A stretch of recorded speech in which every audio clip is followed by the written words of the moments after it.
Robert Adams, c'est quoi un satsang? Traduction commentée d'un partage en date de mai 1993. Quoi que vous fassiez, quoi que vous ne fassiez pas, vous êtes une manifestation du Seigneur. Que vous ayez commis des péchés ne fait aucune différence. Vous ne pouvez jamais être séparé de Dieu, de la conscience. C'est impossible. Par conséquent, vous ne pouvez que dire Dieu a semblé faire cela. C'est vrai, il n'y a que Dieu. Qui d'autre que lui? Il n'y a que la conscience, la réalité absolue. Chaque mouvement, chaque pas, chaque action n'a rien à voir avec vous. Tout est conscience. Qu'avez-vous à craindre? De quoi avez-vous peur? Vous êtes l'unique, vous êtes saint. Réjouissez-vous. Vous devez vous aimer, vous adorer, vous incliner devant vous-même, car vous êtes le saint d'Israël, le saint dans l'islam, le saint dans l'hindouisme. Certainement, vous êtes saint. Ne vous prenez jamais pour un être humain. Vous êtes unique, peu importe ce que les yeux vous montrent. Votre forme physique, le monde, les gens. Ne prenez pas tout cela au sérieux. Regardez-vous, demeurez en vous-même. La réalité absolue, c'est vous. Vous êtes cela. Alors, qu'est-ce que le satsang? La plupart d'entre nous n'ont aucune idée de ce qu'est un satsang. Un satsang, ce n'est pas un cours de philosophie, où on débat de points de religion. Le satsang n'est pas un endroit pour venir entendre un sermon. Le satsang n'est pas un lieu où nous nouons des relations occasionnelles. Le satsang n'est pas un endroit où vous venez pour apprendre à répéter un discours. Non. La seule raison pour laquelle je parle comme ça, c'est parce que je vous vois environ 2 fois par semaine, pendant 4 heures. Dans un vrai satsang, si j'étais avec vous tout le temps, je m'assoirais en silence avec vous. Je serais disponible pour vous toute la journée et vous pourriez vous asseoir avec moi. Donc, puisque nous ne sommes pas dans cette situation, vous devez venir ici 2 fois par semaine pour commencer à ressentir les bienfaits du satsang. Sat est un mot sanskrit qui signifie conscience, réalité, être. La réalité absolue est sat. Sang signifie rassemblement de personnes, généralement assises au pied du sage ou de l'enseignante. Si on vient en satsang, eh bien, on doit être calme, immobile, parce qu'on est en présence du soi, et vous êtes cela. En satsang, il peut y avoir des chants dévotionnels, bhajans et kirtans, où nous chantons ensemble. Parfois aussi du silence, où rien n'est accompli, où nous nous asseyons simplement, et puis il y a des questions de temps en temps. C'est de cela qu'il s'agit dans le satsang. Ce que je dis ne fait vraiment aucune différence. Que je parle de Dieu ou de chocolat, ce dont je parle ne fait aucune différence. Ce ne sont pas les mots qui comptent. Lorsque vous vous asseyez en satsang avec ce serviteur, vous percevez le soi dans le cœur, le nom divin dans le cœur. Vous devenez le cœur, vous êtes le cœur de conscience. C'est ce qui se produit en satsang. Cette ouverture du cœur, cette ouverture totale, complète, absolue. Que le cœur s'ouvre, vous devez cultiver une humilité, un abandon total. Lorsque vous abandonnez cette croyance que je suis le corps et le mental, et par conséquent le karma, les concepts, les idées préconçues. Tout cela est déposé au soi en satsang. Rappelez-vous tout le temps de ce qu'est vraiment le satsang. Le simple fait d'être ici, eh bien, c'est satsang. Soyez avec moi. Le monde vous influence le reste du temps par toutes sortes d'idées, d'absurdités. S'éloigner du monde pour un temps et venir en satsang est rafraîchissant, comme une douce brise qui vient dissiper la chaleur du jour. Cela vous rend calme, altruiste, paisible. Pour aider ce processus, nous chantons, parfois. Quand je dis que tout va bien et que tout se déroule comme il se doit, je le pense littéralement. Tout va bien partout, toujours. Vous pouvez voir des choses avec lesquelles vous n'êtes pas d'accord. Toutes ces expériences qui vous rendent fou, qui vous mettent en colère.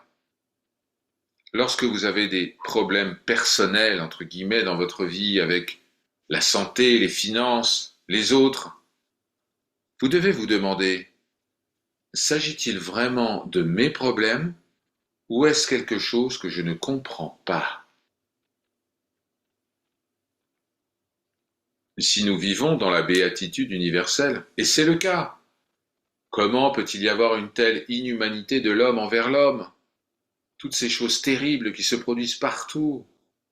Pourtant, la question qui se pose est, mais qui voit cela? À qui cela arrive-t-il? Vous avez été programmé, en quelque sorte, pour voir les choses d'une certaine manière.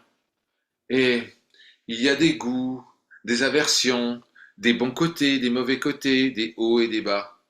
Allez au-delà de cela, swaha, transcendez.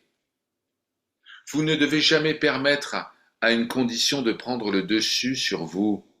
Mais quelle que soit cette condition, et vous le faites simplement en ne réagissant pas à la condition. Ne donnez aucun pouvoir à aucune condition, soit en la craignant, soit en l'aimant, soit en la voyant ou en l'entendant. Votre nature est la conscience de la fidélité, de la félicité, Sat, Chit, Ananda. L'univers est également cela. Il n'y a aucune différence entre vous et l'univers, mais d'une certaine manière, vous avez été programmé pour voir autre chose. D'où vient cette programmation? Mais du mental. Vous pensez que vous avez un mental qui est susceptible de créer des choses. Et puis il expérimente les choses qu'il crée. Mais la réalité est que vous n'avez jamais eu de mental. Même en ce moment, il n'y a pas de mental. Réveillez-vous de ce sommeil et voyez ceci. Il n'y a pas de mental. Il n'y a jamais eu de mental. Il n'y en aura jamais. Qui a un mental? Posez-vous cette question. Qui doit faire semblant pour améliorer sa vie? Qui? Demandez-vous cela. Soyez patient avec vous-même. Ne soyez jamais pressé. Vous avez l'éternité. Et l'éternité, c'est maintenant. C'est ce moment précis. Donc, en ce moment précis, tout va bien. Et tout se déroule comme c'est censé se dérouler. Partout, toujours. Il n'y a pas d'erreur. Si vous ne pouvez pas comprendre quelque chose dans ce monde, cela vous atteint et vous rend bouleversé. Mais n'essayez pas de changer la situation, car la situation évoluera d'elle-même. Lâchez prise. C'est un peu comme une personne qui est dégoûtée du monde et qui vient vivre dans un ashram quelque part. Mais le monde qui l'a dégoûté est dans son esprit. Et elle doit emporter cet esprit avec elle, tant qu'elle y croit. Et croyez-moi, elle va rencontrer les mêmes problèmes dans l'ashram que dans la rue. Il n'y a aucune différence. Les lieux ne changent rien. Cela vous fera sentir bien pendant un petit moment, mais bientôt vous reviendrez à votre ancien ego qui a toujours été. Laissez donc les gens tranquilles. Laissez les choses tranquilles. Vous saurez quoi faire quand le moment viendra. Tout a été planifié pour vous. Chaque pas que vous faites, chaque action que vous entreprenez a été prédéterminée. Par conséquent, ne vous inquiétez pas de ces choses. Ne vous inquiétez de rien. Tout va bien. Quelle différence cela fait-il, ce que vous traversez? Les expériences que vous vivez, bonnes ou mauvaises, n'ont absolument rien à voir avec vous, car vous êtes avant toute expérience, avant tout karma, avant toute divinité, avant toute éternité. Vous êtes ce substrat d'où tout provient. Apprenez à vous aimer profondément, de manière pure, sans intention. Ne vous apitoyez jamais sur vous-même. Vous pouvez voir cela en plongeant en vous-même.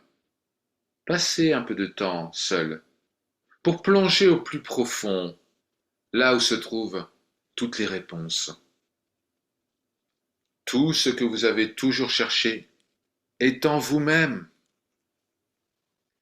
Vous êtes l'unique, le saint. Il n'y a personne d'autre que vous. Voyez ceci, ressentez ceci, devenez ceci. C'est si merveilleux que vous commencez à comprendre que vous êtes l'univers. L'univers entier, c'est vous. Tout ce qui existe. Tout ce qui a jamais existé est vous. Il n'y a rien à combattre, rien à craindre. Lorsque vous commencerez à penser de cette façon, alors la liberté sera goûtée. Vous saurez où aller, quoi faire, qui rencontrer. Et vous saurez que chaque personne que vous voyez, chaque situation que vous expérimentez, n'est qu'une projection. C'est tout. Vous êtes l'unique. Il n'y a personne d'autre que vous. Ressentez ceci. Voyez ceci. Acceptez ceci. Vous êtes libre. Vous êtes déjà libre. Sachez cela. Alors oui, tenez-vous droit. Ne craignez rien. Il y a infiniment plus de choses pour vous que contre vous. La vérité ne demande que votre reconnaissance. C'est tout. Elle veut que vous la reconnaissiez. Elle veut que vous reconnaissiez que vous n'êtes pas le corps, l'esprit ou les problèmes. Reconnaissez cela, maintenant. Vous êtes déjà libre. Hari Om Tat Sat. Om Shri Guru Bhyo Namaha.